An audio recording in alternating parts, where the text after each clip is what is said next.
Ashley, I love having you on every single time, and I want to talk about what you're doing right now um, with how you're giving back and how you're helping people. So, um, tell me, who are you and what do you do? Well, I always love talking to you, so thank you, Bonnie. Um, who am I? Well, my name is Ashley. We want to get into who am I really? That's a whole different What journey conversation. brought you to what you're doing? We don't have enough time for that. No. So what brought me to this? So I have been in this wellness world for over 20 years now. Um, as a child, I was diagnosed with an autoimmune disease and in and out of doctors' offices constantly. And it wasn't until like my 20s where I realized all these medications and shots and things that I was getting. I was like, I found out one of the medications I was currently on was a form of chemotherapy. So I was like, why am I losing all my hair? And then I found that out. And then I was reading like the back of the box and I was like, oh, this could cause liver failure. Like, I never, I was a child. It was just like my mom didn't know what was going on. And we went to doctors and trusted. And I just kind of did everything I was told to do until that point in my life. And I was like, there's got to be a better way. Right. Um, and that was, needless to say, the short version of the beginning of my journey into holistic health and nutrition. And then just not like no longer looking at fitness as a form of like, being fit and, skinny, so to speak, because that was like the trend back in the 90s and early 2000s. People related skinny with being fit Yes. and healthy Yeah. instead of being, Yes. yeah, it was Exactly. more of like And an aesthetic. right. And that was, even though I loved fitness and all different aspects of it, just for the fun of it, like at that point, that was when all my like perspective and mindset just shifted on like health. And ever since that point, it was always about health and like, how can I be the healthiest version of me as possible?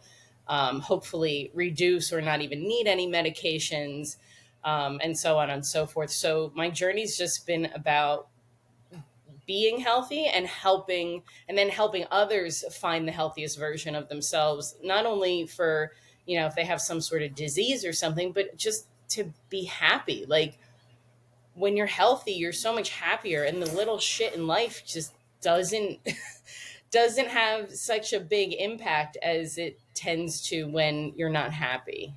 And So you're what you're saying is, and what I'm hearing is, the more focused in on people are on themselves and their own changes to make through wellness and being healthy, they actually don't have time for the drama, the little things, because they have worked on, maybe on a psychological level or a physical level, those things are actually probably causing them to be triggered, right?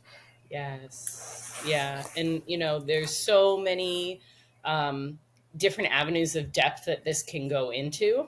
So depending on where you want to go with this, I'm going to try and keep answers relatively short, relatable for people. But one of my biggest clientele are moms, and there's always this mom guilt of this. Well, I have to do everything for my kid. I don't have time for me. I have to work a full time job. I have to do this, and I'm like, you are you are setting yourself up for failure, because essentially our job as parents is to teach our kids how to take care of themselves and eventually be independent in their own way, right? And I'm not saying it's easy. Don't, like, I have two kids. Trust Well, me. I think it's choose your hard, right? But then is it really Yeah, hard, or is it choose the way you want to work? yes, exactly. And it's like, I'm a big believer of leading by example. So my kids don't eat the way I want them to all the time. They're teenagers, they do their thing, but they have been taught why it's important to eat healthy. They know what it is. They see what I put in my mouth every day. They see the way I take care of myself, the way I talk to others, the way I talk to myself. And if us as parents can't take that time to make sure we're healthy, there's like, and then we're just showing kids that like all you're doing for life is surviving and just trying to get through. Like, what kind of life is that? Right? Like, we want to teach them how to thrive and make the most of life, whatever your life is. And, we, I think, have been ingrained in thinking like, if you put yourself first, that means you're doing something bad to others and you're like somehow harming others. But if you're taking care of yourself, you are more apt and able to then take care of others. Do you feel like that's people in general, or do you feel like it's more embedded? I mean, we're both single moms here, raising boys, girls. Well, you're raising girls, I think. Boys and girls. Yeah, I have a boy. Yeah. Yeah. So I think what it also comes down to is especially the idea that the mom is the giver and unconditionally giving without the expectation that she should be fed too. Right. And it is interesting. I have to say that I see it in men too, because I have worked with a lot of men. So I don't want to single it out as it's only women, but for sure, like moms and women in general tend to have that more nurturing intuition. Um, and kids have a different bond with mothers than they do with fathers. Like, that's just plain and simple, as they do with aunts, uncles, grandparents, whatever. Um, I also grew up in a household where my mom was a single mom. She worked her ass off to try and provide and do everything. So, yeah, I think it's a little bit of like what we've seen and experienced before us. That's like we then learn and believe that's the way it is. And that's the way it's supposed to be, almost. So, what are three tools that you give your clients as they're transforming not just their body, but they're working through this new emotional thought process that comes with transformation, which allows them to support it longer? Mm. That's a pretty big question. I think that's a hard one for me to answer, only because it depends on what's already in their practice, right? So maybe what are the three key ones you think are most important that you've recognized through the clients you've trained? Yeah, I would say these two I kind of tend to couple together, but breath work and journaling or self reflection, whatever you want to call it.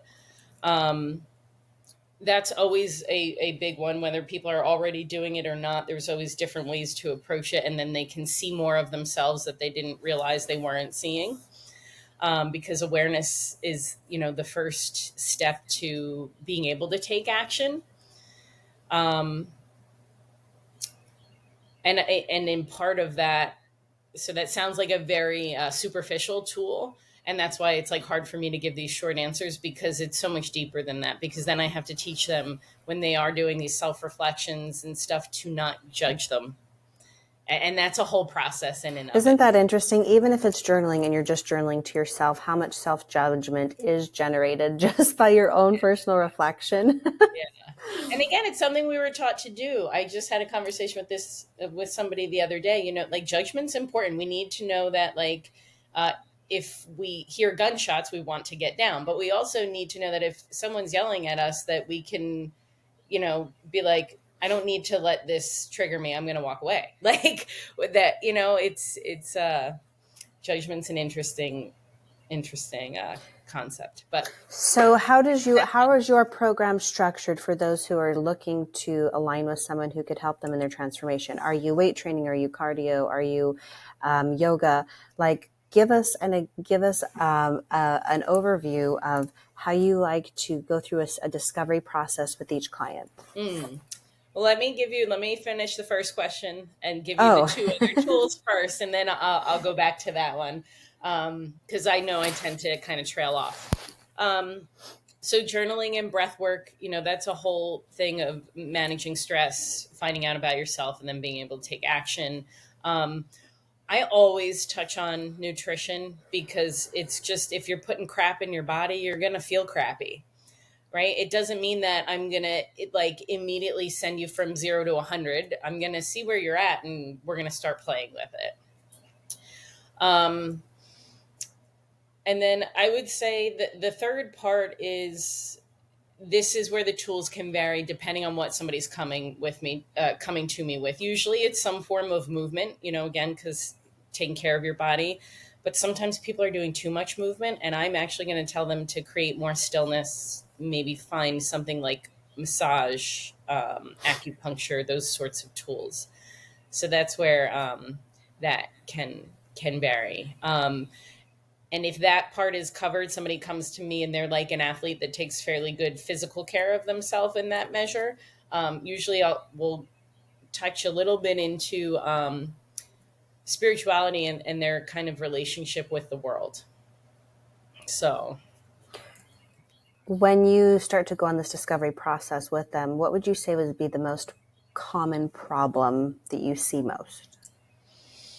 you know what the most common problem I think I noticed, Bonnie, is that um,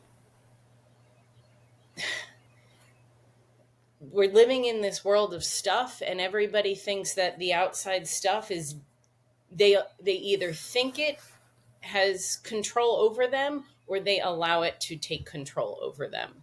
They think that they're living reactively instead of proactively. So the In things that kind of don't matter, they make matter.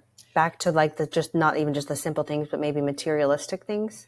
or even just like, well, no, this is my job and this is what I have to do. And it's like, but do you? Like, usually some of these conversations, like when we break it down, we really talk about like, is this the only way, or are there options when you are at your job and this happens? And then they're like, oh, I never thought about it that way, right? But like, we get so pigeonholed into this is what happened last time, so that's the way it is, and then we move forward with like living from the past instead of trying to be curious about if there's a way to create a new future, even if you're in the same scenario. Does that make sense? No, it totally does. Um, I think that people get so focused on the things that are so minute, the job, and comes back to our conditioning. And I think this awakening process. So you were telling me at one time, you were transitioning, trying to do a juggle of both and really trusting the flow of going into this health and wellness space with open arms fully is, you're trusting your income to become this way. And I think that for a lot of people is hard. The fear holds them back from trusting into that. And the second you were able to let go of that, what did that do for you? uh Wildly enough, clients came, the income came. Like, I mean, yes, I'd still like to have you know a little bit more financial stability, but like, I'm not scared of not getting it anymore. I'm on the path to creating it, and I trust that. I believe in it. um, but the work that it took to change my perspective, because people, we don't choose, we don't want to be in fear, we don't want to believe that like we're stuck. But like I said before, when the things in the past have shown us that, we get to this belief, our brain just goes, this is the way. So it's like this untraining of our mind that we have to do in order for it to be able to see the actual abundance of opportunities, possibilities, and outcomes that there could be. And it doesn't happen. You can't take a pill. Like, it doesn't happen overnight.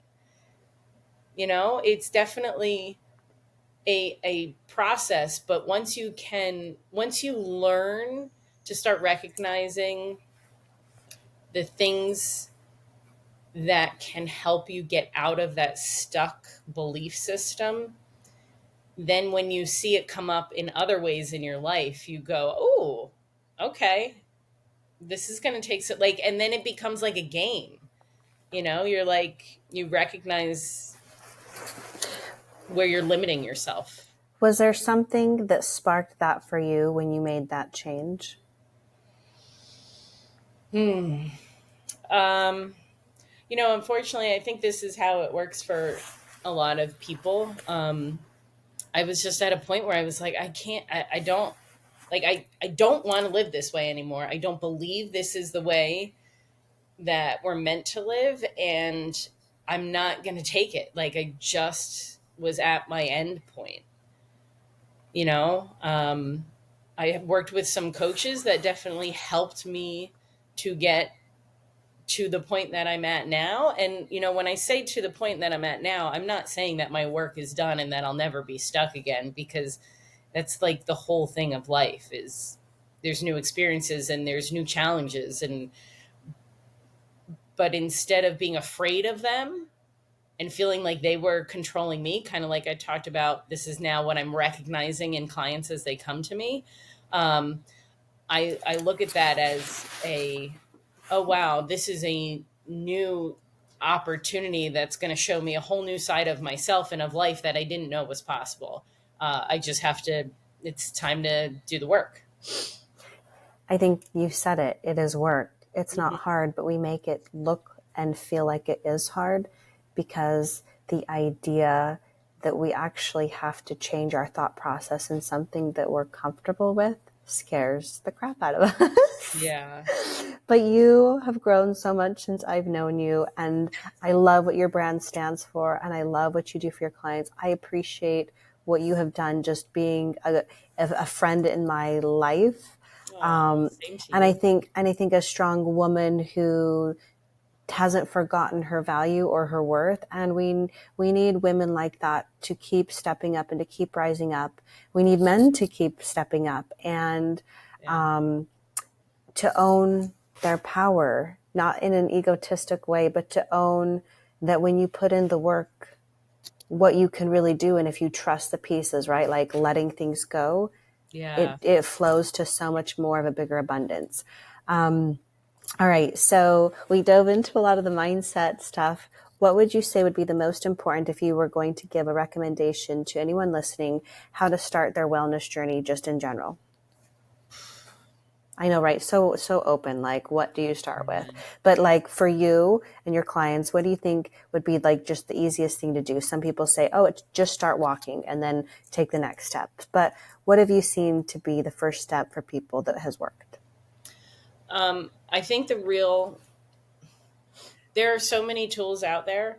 Um, and I truly think that if you pick one and you start with it, it's a step.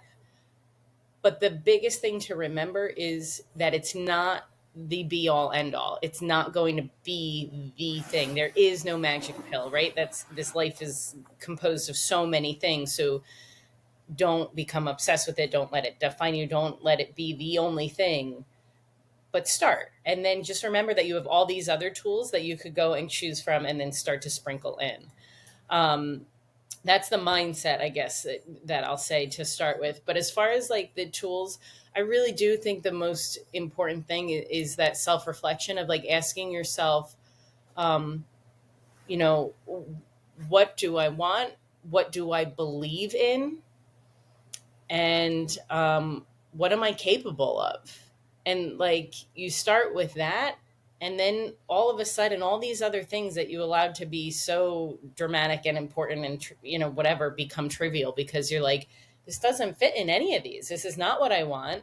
This is not what I believe is important in my life, and this has nothing to do with what I'm capable of.